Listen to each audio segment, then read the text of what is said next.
2,500 টাকা একটা সমাজের একটা ইমামকে দিয়ে যে এমন আহাম্মরি কোনো উপকার হচ্ছিল তা তো হচ্ছিল না। বন্ধ করে দিয়েছে, কোনো দুঃখ নেই। আমাদের রাজ্যের কোষাগার বাড়ুক, রাজ্যের উন্নতি হোক, আমরা এটাই চাইছি। এই যে ভাতাটা পেতেন এটা কি কিছু হতো আপনার? কি আর হবে 2,500 টাকায়? আজকালকার যুগে কি হবে?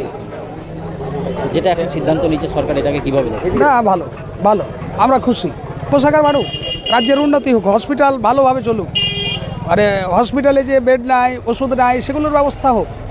এগুলো 2,500 টাকা একটা সমাজের একটা ইমামকে দিয়ে যে এমন আহাম্মরি কোনো উপকার হচ্ছে যাদের জন্য এই ভাতা দেওয়া চালু হয়েছিল সেই ইমামরা বলছেন যে 2,500-3,000 টাকা ভাতা দেওয়ার থেকে সরকারি রাজকোষ বাড়ুক, সরকারি পরিষেবাগুলো আরও ভালো হোক, হসপিটালের পরিষেবা ভালো হোক, বেড নেই বা ওষুধ নেই, এই ব্যাপারগুলো যেন মিটে যায়। তার মানে ভাবুন যে আসলে এই ভাতা দেওয়ার যে ব্যাপারটা সেটা মানুষ কিন্তু আজও মেনে নিতে পারেনি। সবাই যে টাকা চাই, এটাতে ভাতা তাতে ভাতা, তারা কিন্তু চায় না।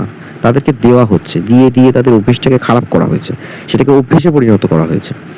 আজ থেকে 5 বছর 6 বছর আগে পুরোহিত ভাতা, ইমাম ভাতা এসব ছিল না, কিন্তু এই সরকার এসে একে একে মহিলা, স্টুডেন্ট, পুজো, বিভিন্ন ক্ষেত্রে টাকা দেওয়া শুরু করেছে। এবং এই বিষয়ে হুমায়ুন কবির বলেছেন যে আসলে মানুষের অভ্যেসটা খারাপ করা হয়েছে। এখন এই আর্থিক সাহায্যটা দিলে কিছুটা তাদের সুরা হয়। তা আগে কি তারা বাঁচতো না? আগে কি তারা সার্ভাইভ করতো না? বিষয়টা তা না। এগুলোকে টাকা দেওয়ার মাধ্যমে তাদেরকে হাতে রাখা, এই কৌশলটা নিয়েছিল তৃণমূল কংগ্রেস।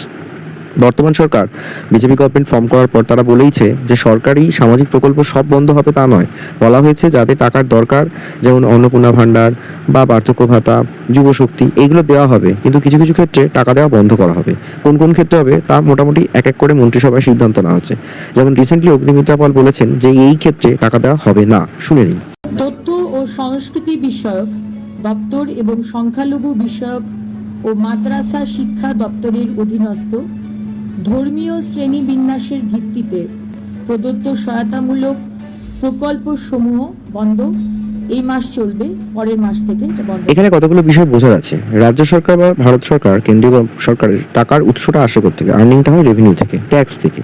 সেই টাকাই ঘুরে ফিরে যারা সরকারি চাকরি করছে তাদের মাইনে দেওয়া, সরকারি পরিষেবা, এসবের জন্য ব্যয় করা হয়। এটা হচ্ছে সরকারের কাজ। আর রাজ্য সরকার সেক্ষেত্রে জিএসটি বাবদ সেন্ট্রাল থেকে যে টাকাটা পায় সেটাই তার যে গঠনমূলক কাজ, তার অনুদান এবং তার উন্নয়নের কাজে ব্যবহার করা হয়।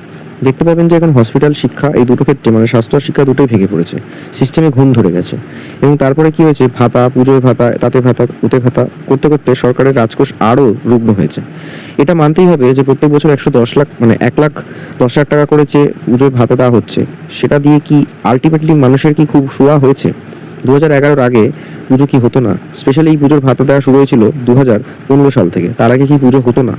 আমি প্রথম থেকেই বলেছিলাম যে ক্লাবগুলো যেভাবে চাঁদা তুলে পুজো করছে সেভাবে করুক, চাঁদা জুলুমবাজিটা যেন না হয়। আর পুজোটা আড়ম্বর করে, অত বড় করে না করে, মায়ের পুজো 4 দিন নিষ্ঠাভাবে করাই তো উচিত। তাতে এই থিম পুজোর কম্পিটিশন, এখানে এত লাখ লাখ কোটি কোটি টাকা খরচা করে স্পন্সরশিপ, এগুলোর কি খুব প্রয়োজন আছে? তারপর তো থাকেই আবার রেড রোডে কার্নিভাল নামক এই উৎসবটি, যেখানে প্রায় 2 থেকে 10 কোটি টাকা পর্যন্ত খরচা হয়ে থাকে।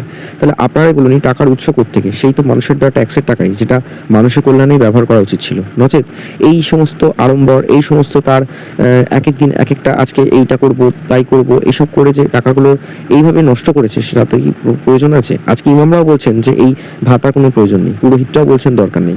হুমায়ুন কবির হয়তো এটা বিরোধিতা করছেন, হয়তো মনে করছেন তার মুসলিম ভোট ব্যাংকটা কমে যাবে, কিন্তু আমি যদি ওয়াইড রেঞ্জে ভাবি তাহলে মনে হবে যে এই ভাতার সত্যি কোনো প্রয়োজন নেই।